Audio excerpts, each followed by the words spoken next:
All right. Good evening to those of you on the Eastern time zone. It might be a good morning or a good afternoon, depending on where you are in the world today. And we do have folks joining us from all over. I looked at the registration earlier, and we do have folks from across the globe. So welcome to tonight's Virtually Hamilton session from the room where it happens.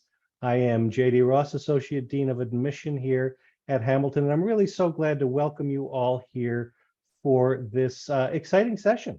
Got to give a shout out to, this is one of the few sessions we do where we invite both parents and students to join us. And I know there's a number of parents who took us up on that offer and are out there tonight, either on their own or joining with their students. So great to have them here with us. Tonight, the title of tonight's session is Room Where It Happens, a little bit of a play on that song from Hamilton the Musical. And I am actually tonight in the room where it happens. I am sitting in what is our committee conference room here in Suita House on College Hill on Hamilton's campus, and it's a little bit empty today. This kind of large conference table, but this is the room where it happens, the table where it happens. Usually my colleagues are sitting all around here. Table's a little bare. Often we'll bring snacks to our committee events. Where we talk about who's coming. I'm really kind of fond of the little bags of pretzels we get sometimes, but a little bit different in here tonight. But I just think it's kind of authentic to come to you really from the room where it happens. Our goal for you tonight is really, we know that this admission process can be stressful for you, for parents and for students alike, and we're really here to hope to demystify some of that for you. And also for us to have a little bit of fun as well. We're really here for you. We solicited your questions ahead of time. A lot of you wrote to us with some really thoughtful questions and topics you wanted us to discuss, and we're going to cover that. We're going to come at this through Hamilton's lens, right? That's how we're looking at tonight's event. But a lot of this is going to be general information, general admission and financial aid advice that's going to be applicable to no matter where you end up applying. But we really do hope it's Hamilton. And we hope it'll serve you well. So let me jump in and talk about who we have with us tonight. We've got more than 50 years of higher education admission enrollment experience on the panel tonight. I'm Associate Dean of Admission here. I also oversee Hamilton Admission Office's communications and marketing efforts. So all those emails you get and a lot of those brochures and mailings you get, I've got a hand in, and love getting comments and feedback about those when I travel and see students. So upstairs from the room where it happens, which really isn't as catchy, but upstairs right above me is Monica Inzer, our Vice President for Enrollment Management. And down the hall from the room where it happens, all again, not as catchy, is Jana Schutzau, who is Executive Director of Financial Aid. And I'll let Monica and Jan jump in here and introduce themselves respectively.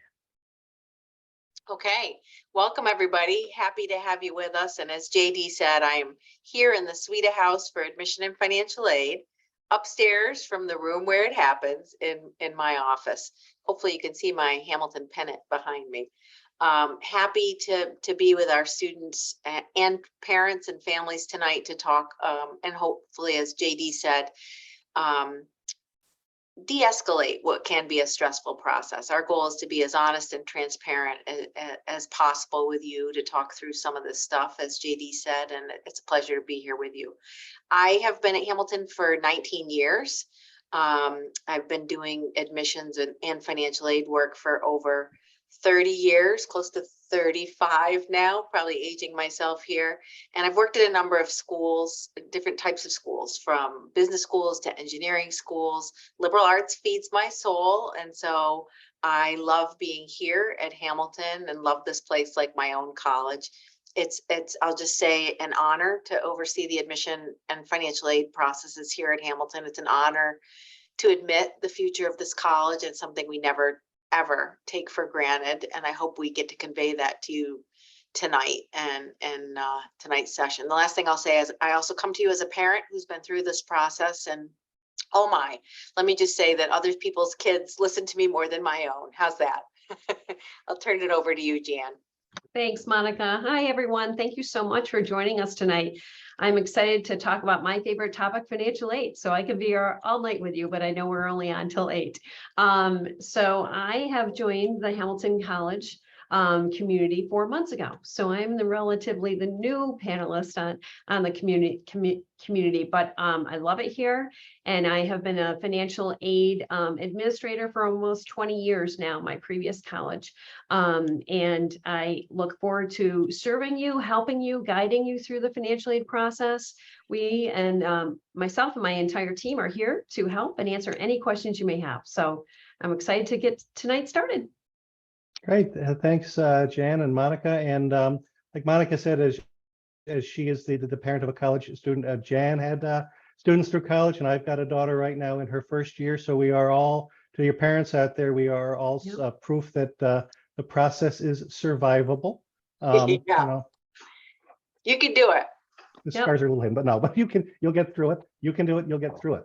So let's, one more important thing before we get into your questions is that we have another colleague who you cannot see, but he is there, I promise. Our colleague, Ben Rose, Associate Dean of Admission, is hanging out in the chat on Zoom here for you. And so if you didn't have a chance to get a question into us beforehand, or if something comes up, or if you want some clarification along the way, please reach out, say hello to Ben in the chat, and he can field your questions there as well. So let's kind of dive right in here. We've put some structure on this here to give some organization for the evening, but let's kind of dive right in and start to talk about that word out there that we hear so much is fit, right? Finalizing your college list and determining whether a college is a fit for you. You know, at Hamilton, our motto is know thyself, and a lot about know thyself is in students sometimes panic. It's like I'm 16, I'm 17, I'm 18. How am I supposed to know myself at this point in time? Well, you know, little secret, those of us in our 40s and 50s are still trying to figure out who we are sometimes in life. So don't worry about that, right? Knowing thyself is a lifelong journey. Hamilton, we hope, is that platform, that place where you're going to start that journey. So I'm going to toss this out to Monica. How can students determine how they fit with a college, especially if perhaps they haven't had a chance to visit in person? Yeah. Well, I think it's a great question, and it's one that probably our families are grappling with right now as they try to assemble a list of schools to apply to and make sure they've got appropriate schools on the list. And some people are working with a guidance counselor. Some people are at a large high school where they may not have access to a guidance counselor who knows them as well. There are a lot of resources, a lot of online resources, and we've gotten really good since the pandemic at finding ways to make sure our schools are accessible to students, even if they can't visit campus. So I would say take advantage of all of the ways to visit campus if you're in a proximity, or visit online, visit virtually. You're doing it tonight.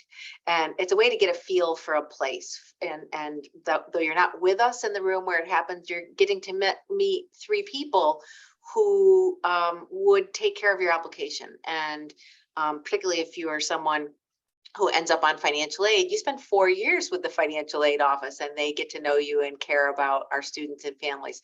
And so sometimes you get a sense of the people you're going to work with, the people you're going to learn from, the people who are going to care about you, the adults of the community where you attend, just by attending some of these sessions. And the way an admission office treats you is often symbolic of the way you might be treated at a campus as well.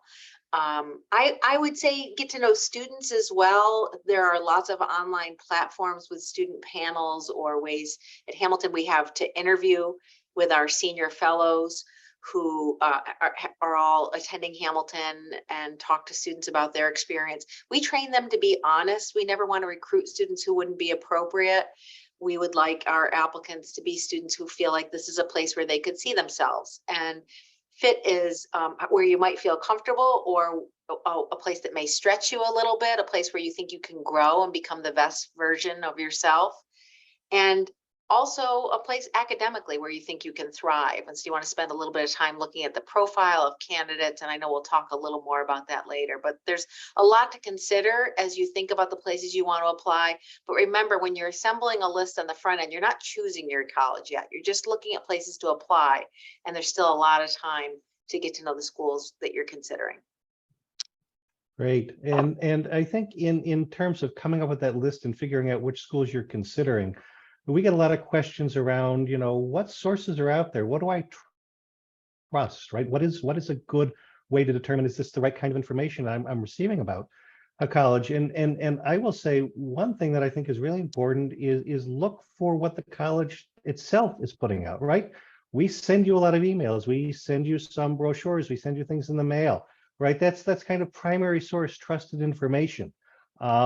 It's in my household, when my daughter was going through this, we kind of created a little box by the door when the mail would go for college stuff that we would go through periodically and review. She would take some, we would go through it together as a family, and it was really a good way to kind of take a first pass through things.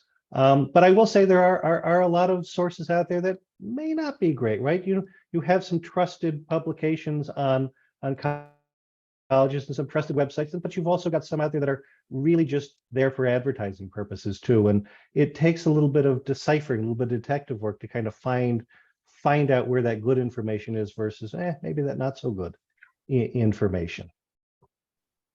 I would agree. There are aggregator sites as well, where you can go in and put information about yourself. And, of course, you want to find your own measuring stick, not rely on other places. And so we're not big fans of rankings and guidebooks and things like that. But My Big Future through a College Board is a great source. There are others like that where you can go in and put in some parameters and come up with lists of schools that you can sort through to get information. You're probably beyond that stage of the process now if you're on our mailing list and you got invited to this event and you're here tonight, but you may still be adding a few schools and making sure you've got a right mix of schools that it would be appropriate for you in lots of different ways. And so it's still October. There are a lot of days left between now and application deadlines. And even though it feels like all of your friends know exactly where they're going to college next year, trust us, they don't. Yep, Do you have anything you want to add on this, Jan? I'm a big fan of trying to get to the campus itself and walk around and experience the space, the people, the amenities, everything. I think I really recommend that when at all possible, and definitely virtually if it's not possible is equally helpful. But I think that really trying to visit the school and get a sense of the community is important. And one thing I think that Hamilton and many other colleges have done post-pandemic, or let's say knock on wood, post-pandemic, right? Mm-hmm. Right, that we're crawling out of it, is we have made more opportunities like this one right now, right? Where in the before times, take advantage of some of these things, you had to come to the campus. Now there are so many more opportunities to do things virtually, which is a really good way to do even a first pass in some cases, or to validate information that you may have already been exposed to or found out through a campus visit. And while mentioning the pandemic, I think that there was a hurricane in Florida a couple of weeks ago. There have been wildfires and things in the past that have kind of put a damper or put a bump in the road for students, delaying the process, delaying them from college search. And there are some barriers out there, and we realize that, and we'll work with you. Yeah, in fact, we sent a message out to our friends and families in Florida, letting them know that if in fact they were going to be delayed or they didn't have access to testing or their school or things were held up for them because of the recent weather disaster, that we would work with them to reach out to us. And I know lots of colleges feel the same way, and we will work with families. So if you can't get to campus or you wanted to get to campus, or if it's a barrier in some other way, reach out to your schools and make sure you have other ways to experience them and the time you need. Mm-hmm. So Jan, this one is for you, and came through a couple of different ways actually, but really a family's asking, financial aid is going to be a factor for us in the college search and selection process. How can we tell on the front end if the college or colleges I'm considering is affordable?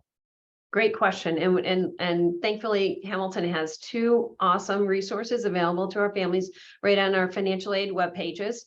They're called the net price calculators. They are an estimate of your financial aid package and the amount of contribution the family will be expected to contribute towards the educational expenses. So we have two. We have the My Intuition, which is a shorter version of the longer tool that we have called the net price calculator. So the My Intuition is a 6-question quick survey of your family resources, and it will give you a range of possible family contribution level that is expected to the family to contribute towards educational expenses.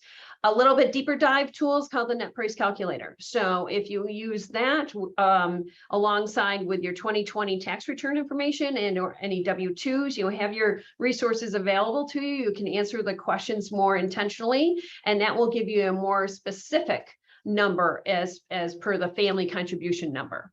And then right on the end results page, you can also forward that information to us and schedule a consultation with our financial aid team if you wanted to have a more of a thorough conversation about the results of the financial net price calculator tool, if you did it correctly, any questions that may have popped up. But it's pretty intuitive, and the results are pretty accurate according to our methodology and stuff. So those are two very helpful front end resources our families can see if Hamilton College is affordable. Yeah. And I think it's important to note for families that you do not have to wait until your student applies to a college to reach out to that institution's financial aid office. So, you know, if you're going through that calculator, you have questions, they are, and obviously in much more of a better position to help you the earlier on that you have contact. So don't feel like that application is is a barrier to you being able to make that call and do that outreach. Absolutely. There is no silly or dumb financial aid question. So we are here to help. This is often a brand new process. It's a confusing process. There's new forms, there's new terms, and we are here to guide our families through all of it and demystify it. So please don't hesitate to contact us. We're here all summer. We don't just show up in the fall. And actually, you provided the perfect transition word there as we kind of move into this next phase of questions that we received. Most of these are all around the financial aid process, and one of them was, can you demystify what that financial aid application process is at Hamilton? Absolutely. Thank you so much. We request our financial aid applicants to file two forms, and they're online forms. One is the FAFSA, the free application for federal student aid. That is a free resource that families file online at a website called studentaid.gov. The FAFSA is going to collect financial information, student income and asset information, and parent income and asset information. So it's going to determine the student's eligibility for federal need-based aid resources, such as Pell Grant, SEOG grant, subsidized loans, federal work study, other access to Parent Plus loans, etc. So it's the gateway to federal aid resources. So that is the one form. It's a free application. Students and families can list 10 schools on their FAFSA application. And it is required that it's signed by the student and the parent with their FSA ID, their electronic signature. In addition, and the FAFSA is going to take you about 20 minutes to complete. Again, have that 2021 tax return information right next to you. So it will guide you through the numbers that you want to input on your FAFSA, or even easier, you can use the IRS data retrieval tool, which will extract all the information for you and just, reduce the amount of stress and anxiety about completing the FAFSA. In addition to our FAFSA, we ask our aid applicants to complete the CSS profile, standing for the College Scholarship Service Profile offered by the College Board. So you'd log into the College Board and complete the CSS profile. And I tease that the profile is like the FAFSA on steroids. It's going to ask you a little bit more information about the family resources, because that is the end goal. And we're trying to really just decipher the family resources and what they can realistically contribute towards this educational event that's going to happen. So we ask our families to complete those two forms. We're going to verify the information with supporting documentation, tax returns, and W-2s, and then we will compile their financial aid award package, meeting 100% of their demonstrated financial need. And as somebody who just went through this process last year, I was dreading it, to be honest. It really wasn't as bad as I had anticipated. No, So it's a little been, time consuming, but not as bad as I had thought. and it's been streamlined very much so electronically. It has a lot of skip logic. They won't ask you questions that they can see don't apply to you. There are nice little pop-ups about this is what this question is really asking you. You know, look at this form, line 12A, and enter this number. I mean, so they really try to guide you a little bit. And it's much easier than it was when I went to school, when you had a tri-fold piece of paper and you had to figure out what page you were on. Yep, it is. And those little help dialogues really are do point you in the right direction. So you touched a little bit earlier on the net price calculator and the numbers you get out of that. But we've had a few questions about special circumstances that, you know, may not be as so cut and dry to fit and be able to plug numbers into those calculators, Right. or issues perhaps where you have two-parent households or divorce going on. Yep. How does that impact financial aid status? And what should families in those situations, what should they kind of come to the table knowing that they have to do? Right, right. Thank you, JD. So the net price calculator is an estimated tool. It's a general overall tool to use to get a gut check of affordability for Hamilton College. But for our specific situations, divorce, separated families, we have some guidance on our website that says, again, we're looking for total household contribution resources that are available, including the custodial parent and the non-custodial parent. So in a situation of a divorce or separated family, we ask both parents to complete the net price calculator individually, and then they should sum the results to get a better family contribution as far as an expected parent contribution in total. For other situations, as far as families with businesses or farms and some business expenses and complicated business returns, you can use those, but we often ask our families then to just give us a call and we'll guide you a little bit more specifically with those situations. So those are some strategies on those unique situations. And then we ask, you have to fill out the FAFSA and the profile with the 2020 tax return information. But we understand that that's prior year information, and it may have changed, especially through the pandemic years. So that's when we offer that our families give us a call, share current life with us, give us the current status, and we'd be happy to adjust it accordingly with the supporting documentation. So again, the big takeaway is give us a call. We will guide you through those unique situations. Now, what about for those families where they already have a child in college, or they're putting twins through? What is the approach when you've got more than one college-age child in the house? Currently, right now, JD, on the FAFSA, that is acknowledged with a split of the family contribution. If you have multiple siblings in college, it's going to reduce the family contribution and in essence, increasing your financial need opportunity.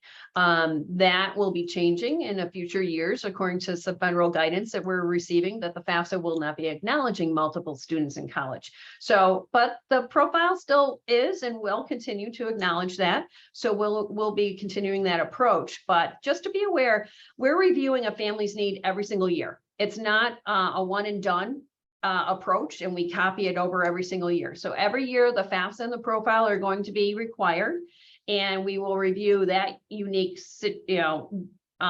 applicant's information at that point in time and craft the aid package to meet that need for that current year. So, it's a constant review of a family's need. It's going to ebb and flow, go up and down according to number of people in college, for example. Right. Now, we've got a couple of questions that I see coming in through the chat here, specifically around the clarifying the difference of the purposes between the FAFSA and the CSS profile.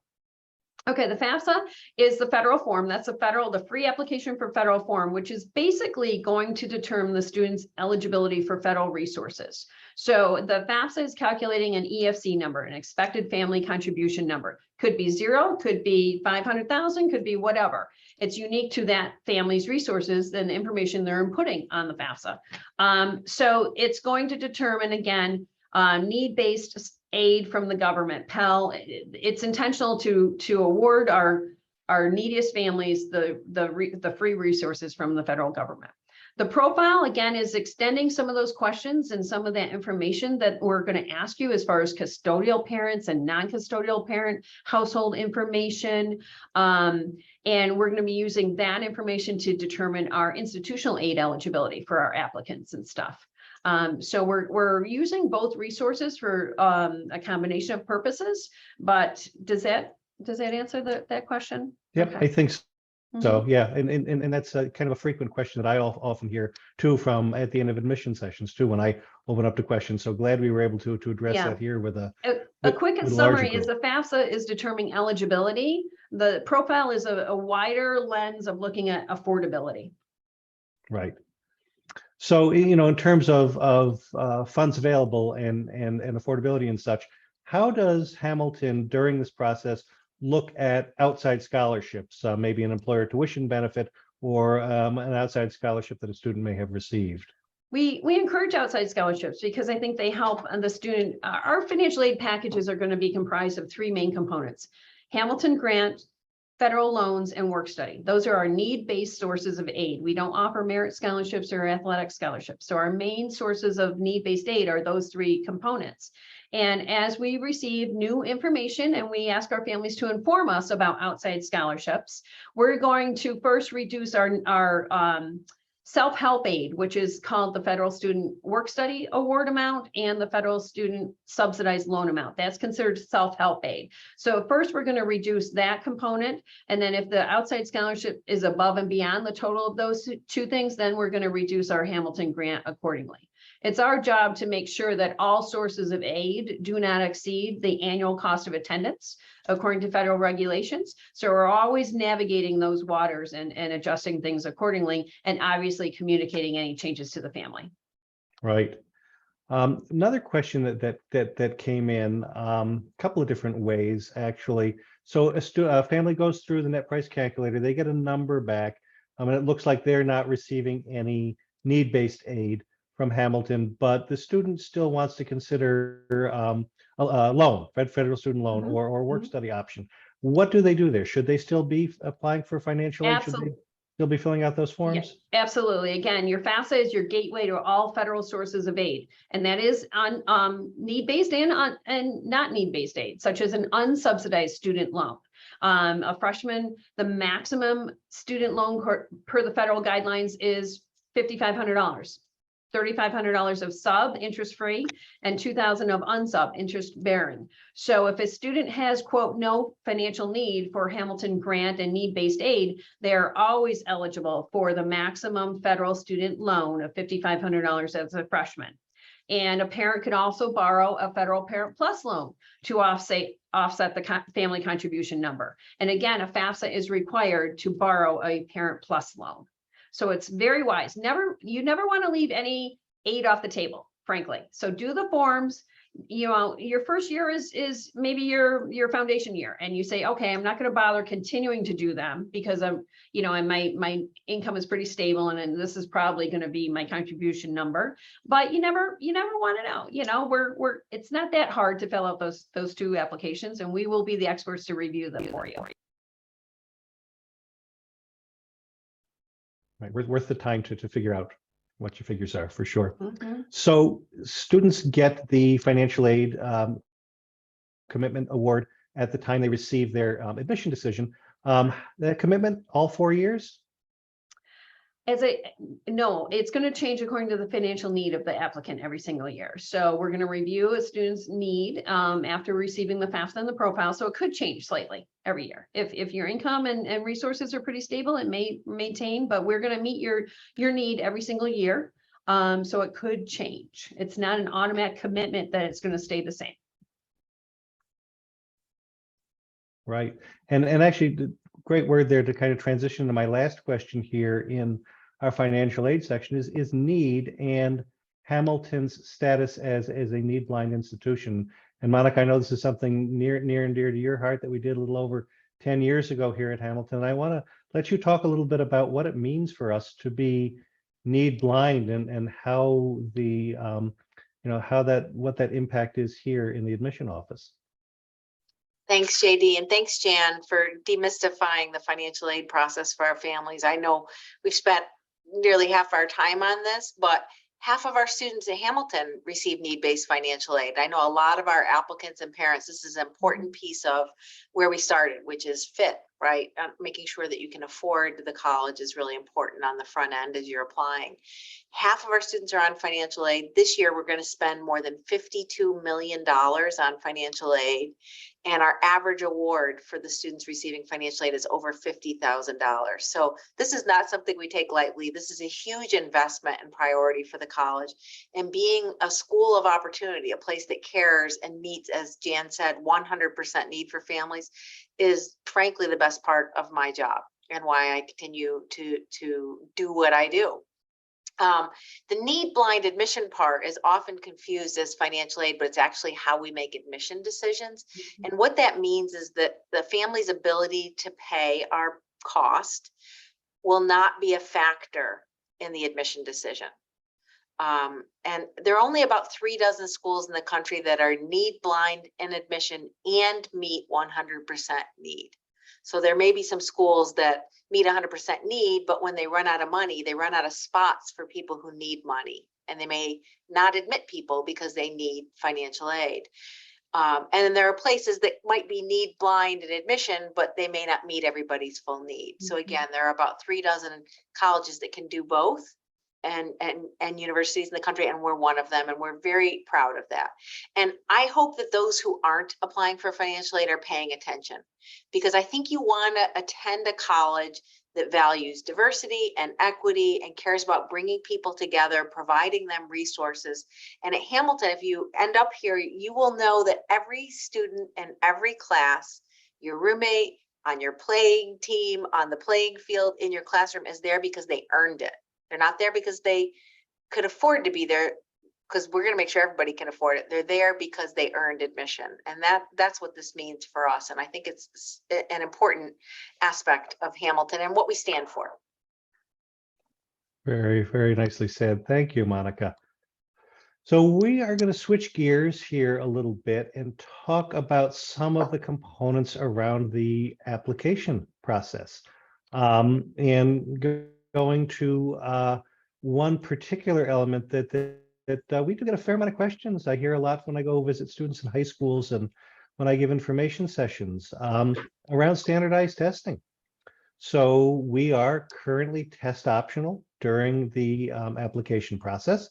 But let's dive in a little bit of what does this mean, Monica, at the most basic level for us to be test optional? Sure. Well, we moved to test optional a few years ago when we realized during the pandemic, fewer students had access to testing or test prep or taking the test multiple times. And so much of that had to do with where you lived. Well, since then, we've learned a lot. We've learned a lot about how to be responsible with test optional, how to communicate it to our families. And in many ways, this has leveled the playing field for students. I saw a lot of questions. I keep peeking into the chat. It makes me a little nervous because there's so many questions coming in, but there's a lot of them about testing. And I'll say test optional means test optional. So it is your choice whether you want to submit your SAT or ACT or other tests to us. If you choose to submit them, we're going to use it. And if you decide not to submit them, we won't use it. And the big question there is, when should I submit scores? How do I know whether I should submit scores? I saw somebody ask in the chat, what % of our applicants or what % of our students submitted scores? We've only been doing this a couple years, but 55% of the freshman class on campus right now submitted scores. And it was very similar the year before. That means that 45% of the class didn't submit scores and got admitted and chose Hamilton. So rest assured that if you don't submit scores, you're not ineligible for admission to Hamilton College. It does mean without testing, however, that the other aspects of your record need to be super strong. And as you have probably figured out on the website, Hamilton is a selective college. And that's the hardest part of our job, by the way, figuring out who not to take. And again, not something we ever take for granted. The most important part of your application will always be the academic record. Your transcript, the courses you've taken, the rigor you've taken on, and your grades within those courses. Even when we required testing, that was still far and away, the academic record was the most important part. The testing was this little piece on the side that helped provide a sense of your potential, and if you were meeting that potential. Without testing, for those who choose not to submit it, your academic record's going to count even more. It already counted a lot. So I like to say that testing doesn't count as much as people probably think. But when you do submit it, we are going to evaluate it.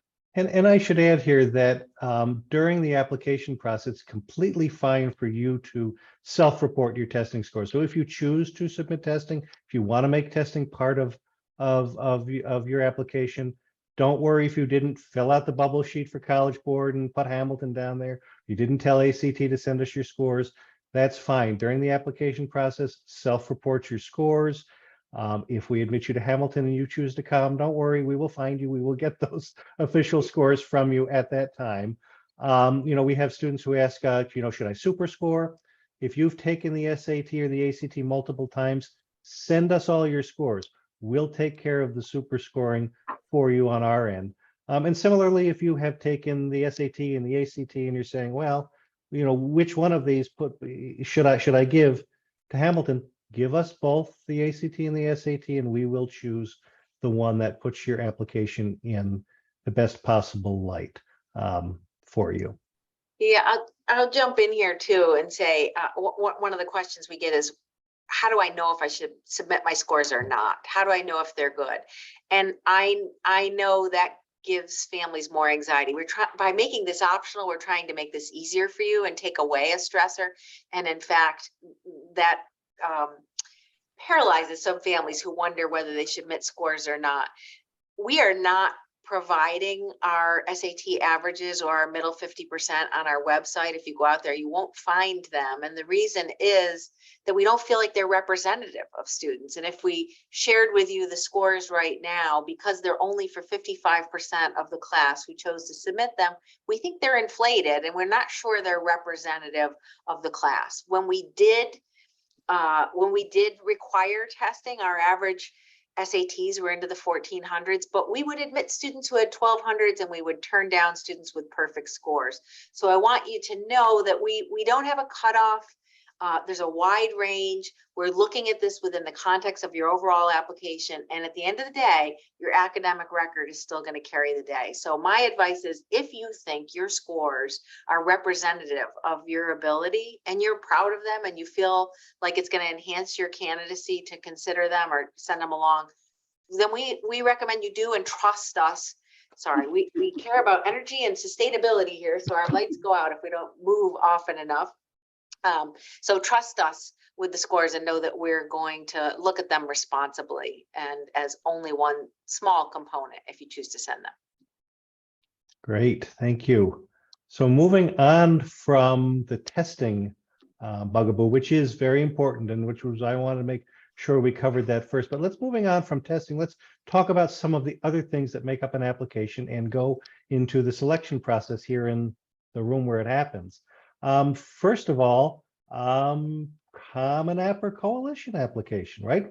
Well, we take them both. So it really is at this point up to kind of your preference and your school's requirements. We know that many school districts and schools have a requirement or a preference that you use Common App or the Coalition app through SCORE, because that is how they are best set up to send us data. But we also have schools out there who kind of leave it up to you.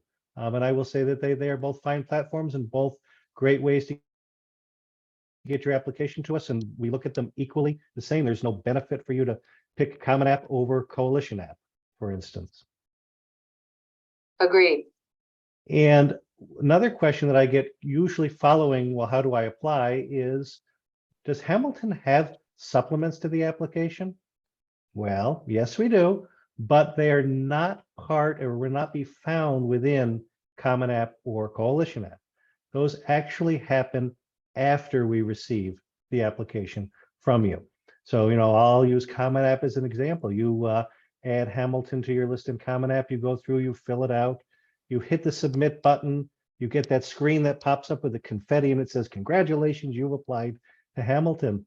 A couple of days later, you'll receive some information from us about logging into your applicant portal. And that is where the ways that you can supplement your application are listed in there in an optional checklist for you. And also, that's where your financial aid checklist lives too. And I see Jan nodding there. Those checklists in your portal, they are a great way for you to keep on top of the information that we need to have from you as part of the application process. And so don't panic if you get in there, if you're an early bird and you log into that portal first thing and not everything's filled out. Might take us a day or two to catch everything up.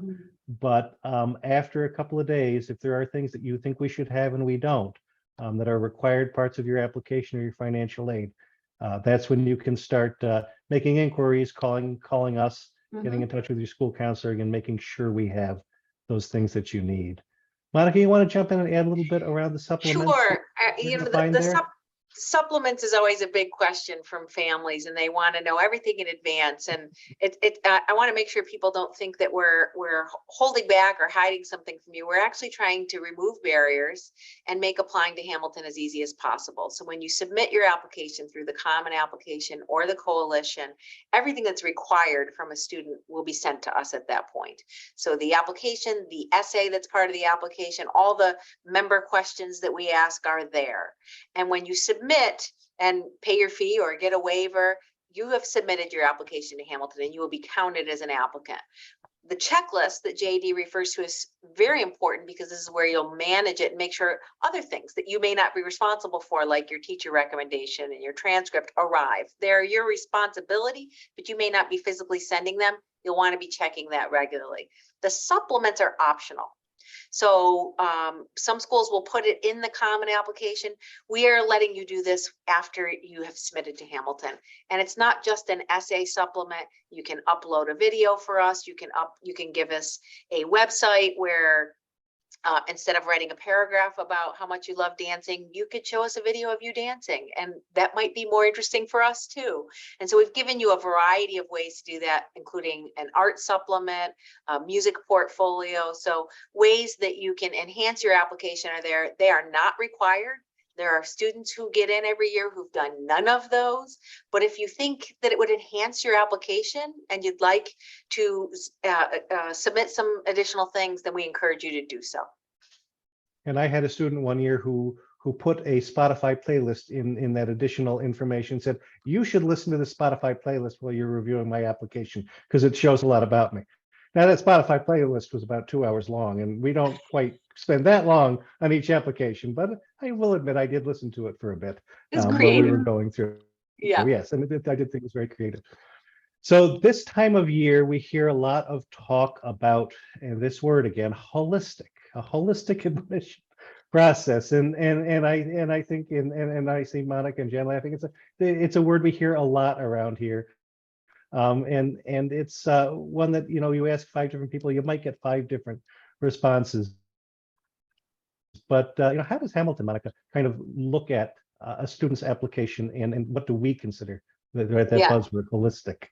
Yeah, I'm smiling because you probably remember this, JD, that it's a pet peeve of mine. I actually think holistic is one of the most overused words in admissions. So families have probably sat in on a lot of information sessions where people say, well, we have a holistic review, and it makes it sound mysterious.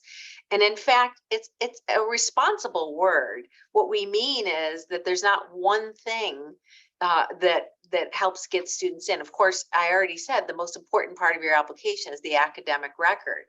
And we want to make sure we're admitting first and foremost students who can be successful at Hamilton. And that is demonstrated through what you've done in the classroom already. Beyond that, though, because we have more than enough qualified applicants who could be successful at Hamilton. Last year, we had nearly 10,000 applications, and I would say 2/3 were strong academic candidates who could be successful at Hamilton. So from there, we're looking at lots of other factors about fit, if we think that this is a place where you could thrive, if this is a place that would meet your needs, and if you could enhance our community as well. We want to fill Hamilton with students who will do really well here and who are going to learn from each other, from different backgrounds and religions and experiences and ideologies, and to make this an exciting, learning, vibrant community. So all the other things you do matter too. And so take time with your application, not just to make sure it's complete or to check off the boxes of supplements, but to make sure you're helping us get to know you. Because when we read each application, we're really trying to get a sense of not only can the student do the work, but who will that student be and what will they bring to our community? These are important aspects as we compare the relative strengths of candidates to one another and try and figure out at the end of the day who we're going to invite to join our community. So I hope you're getting a sense that there are humans reading your application who really care about each person they're reading, even when they can't admit them all. And our process is about as perfect as the people sending the applications, which means it's not perfect, but we're doing the best we can with the information you send to us to make informed and good decisions. So make sure you're spending a lot of time on your side, being thoughtful about what you submit to each of your colleges. So, we talked about this buzzword holistic, and kind of really close to that is another buzzword or two buzzwords, demonstrated interest, right? And what that means in the application process. And does Hamilton look at demonstrated interest? And we do look at demonstrated interest, but and I'm sorry, Monica, in the holistic picture of it all, it is one item, right, of your the application that you put towards us and of your of the materials that you provide to us. If you signed up for this webinar tonight, that is a form of demonstrated interest. We're glad to have you here, and we also have a record of having you here. Right? If you've come to do a campus visit, if you have seen one of us at a high school or college fair, all good forms of demonstrated interest. Those supplements we talked about earlier, the optional supplements, are also a form of demonstrated interest in your application. I will say, and I just saw a few questions come in around this about deadlines. Do pay attention to the deadlines for some of those supplemental materials. They do tend to follow pretty fast behind the application deadlines, and not to generalize, but a lot of high school students tend to procrastinate sometimes. So leave yourself some time on the back end that you have to work on those pieces, those important pieces of your application, should you choose to do so. I just want to jump in on demonstrated interest for a minute, JD, and say, I think sometimes people try to overdo it and they think they've got to, open every email and show up for every event and send us extra notes. And that doesn't always feel as authentic or genuine as real interest in the schools you're applying. And if you have a carefully curated list of schools, we started at the front end talking about fit, and you're looking at places that you think you could thrive, it'll be easy to demonstrate your interest, because you should only be applying to schools that you'd be interested in attending if in fact you're admitted. And it's not as much that we care about interest as much as we care about disinterest. So it is clear to us when someone submits their application and never checks their checklist, isn't complete, has missed a deadline, doesn't take advantage of any of the opportunities we provided them, that is a different type of signal. So it's not as much interest as disinterest that could hurt you actually on the other end. So that's just a little bit of advice, at least from Hamilton's perspective. So I was looking at the calendar right before I walked down here, and I realized that we are just about 1 month away from our first admission deadline for our first early decision round. Monica, who should apply early decision? Who should be considering that round? Well, we actually have a message ready to go from me later this week that if you're on tonight, we probably have your email address and you'll probably get it. This is a time of year that a lot of people are talking about early decision, and in some circles, it takes a lot of courage to not apply early decision. I actually applaud those students who don't know yet and want to take the time they need, maybe to apply early decision round 2 or to apply regular decision. Actually, most of our offers of admission will go to students who apply regular decision. However, there are some students who know exactly now what their top choice college is. And if you've done your research, if you have visited in person or virtually, if you have a good feel of the schools, if financial aid is a factor and you've done the net price calculator, if you've talked as a family and you've looked at all of your schools and there's one school, maybe it's Hamilton, that's that much further out ahead of all of your other schools, you might think about early decision, because that's the best way to demonstrate interest to a college. And it's a way to get the process over a little sooner, let the school know that if you admit me, I will come. We look at that. We consider that. We can't take everybody who applies early decision, but we do recommend it if Hamilton's your top choice and you think you're in the best position to compete right now. If you're a student who didn't finish your junior year strong, you may want to wait until you have some better senior grades before you commit early decision to a college. And Monica, So I just wanted to, if I can add that our Please. early decision applicants will receive their financial aid package right away upon admission too. So there's no mystery of what they're expected to contribute towards college expenses and stuff like that. So, that goes hand in hand. It's a well-informed state of affairs that they can make their best decision. And like we mentioned earlier, with regular decision, you will receive that financial aid decision at the same time as you receive your admission. And it's the same financial aid award. We meet 100% need for early decision and regular decision. Right. Yep. Another question we get around, or that kind of comes about this time, is what is your January admission program, right? And kind of what do I do with that information? You're looking at me, I think, aren't I'm you? looking at you, yeah. I can take Other that than one. it's called Jan's, and I love that name. So. Even though you are Jan, this is about Yes. January admission. Every year, Hamilton offers admission to a small subset of our applicants to start in the spring term. And we call that Jan admission because they're starting their time at Hamilton in January. And many of you probably have not thought about this. You're thinking about college, you're thinking about going in the fall, and you will get an application question from us that we make sure everybody knows that this is an option. Some students will say, sure, consider me for fall or spring. That might be nice to take a little time off. I might like to travel. I might like to do an experience. We have some partner programs you can do if you'd like, but not everybody does. And some students say, I'd really rather be there in the fall, but all of you will know that we will consider you for either. And when we run out of spots for people we'd like to admit for the fall, we find some students we'd like to offer January admission to. And it may be the last thing you want to do, but at least it's an offer of admission. And it's a way for us to admit more students, invite more students to join our community, and give you the option to consider it. Some students who apply early decision, because we really want to admit as many students as we can who have decided Hamilton's their top choice when we run out of spots for early decision students, because we do need to save some for regular decision. We may offer some early decision students the option of January admission, but we release you from the binding ED contract so that you could compare it to other more traditional offers in the fall. There's a lot of information on our website about this, and we just want to make sure we throw it out so people know it's an option. Lots of students love it. And the students who take us up on it usually sometimes do it begrudgingly, sometimes do it as a choice, but on the other side, they all say they would never trade it. They feel a little more mature, they've traveled, they've had a little time, something that, trust me, later in life, you're going to wish you had. And they really come in standing a little taller and ready to take on and tackle Hamilton. And there's no negative stigma here. Hamilton loves our Jans. The community gets really excited when our January students arrive. It's about 40 to 45 first years who start each year in the spring. And they usually graduate on time as well, because they do something in the fall, or they bring in AP credits, or they take a summer course here or there so that they graduate with their class.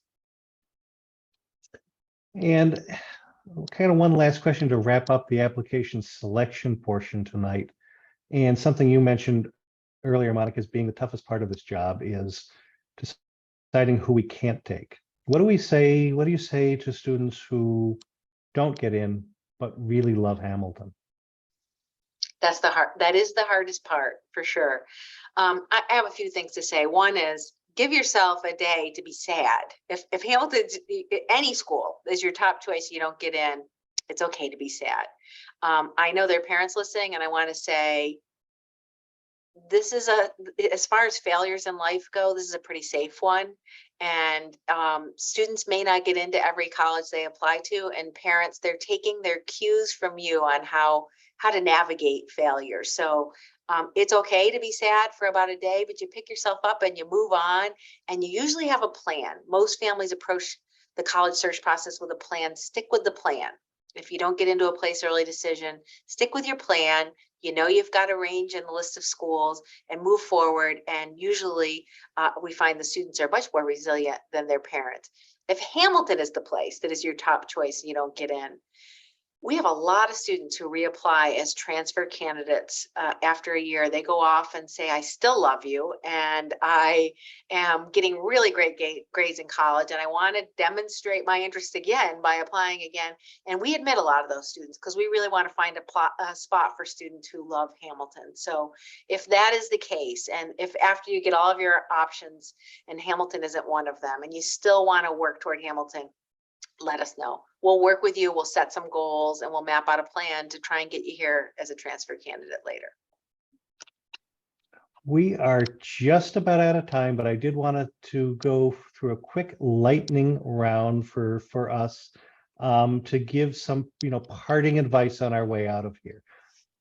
And my piece of parting advice is for the parents, and that is to relax a little bit and give your kid the space they need to go through this. Resist the urge to kind of jump in every time they need it. Let them try and figure out a little bit of this on their own, but kind of be there and be the guardrails for them as they're going through this process. Jan, what are your parting words of wisdom? I would say file your 8 applications on time. Watch your your Hamilton email for any follow-up information or questions that we may have about the applications that we have received. And just breathe a little bit, enjoy. This is a beginning of an awesome next step in your life. So just try to embrace it a little bit and breathe, and call us. We've been through it. We can guide you. Don't stress over the unknown. Call us and we can help you. And Monica, we'll let you close us out here. Yeah, well, I hope, as I said earlier in the evening, that people realize we're human beings on the other side. We are here, as Jan said, to help you. For the students, I know it's really scary applying to college, but if you're on Hamilton's mailing list, if you are with us tonight, you are taking control, you are paying attention, you're here through our webinar because you want to learn. That tells me you're going to be okay. You're going to be okay no matter what. And remember, there are 3 decision points when you're applying to college students. One is where you apply, one is where you get in, and the third is where you go. You get 2 out of 3. So make sure you know you are in control. And for the parents, I like to remind them of when they taught their child how to ride a bike, and that this process can be a little bit like this, that when you remember when your child was first learning, that you would run along beside them, you'd hold on to the seat, you'd give them a push, and you'd pick them up when they fall. But nobody ever learned to ride a bike without pedaling and steering and mastering balance. Right. And so you got to let them do those things, parents and students. You need to ride that 10 speed. You got to pedal, and it's time to ride with your parents running along beside and picking you up maybe if you fall. So that is my advice. And I would say, thank you for being with us. This is meaningful to us. This is the best part of our job. We're here tonight because we really love what we do.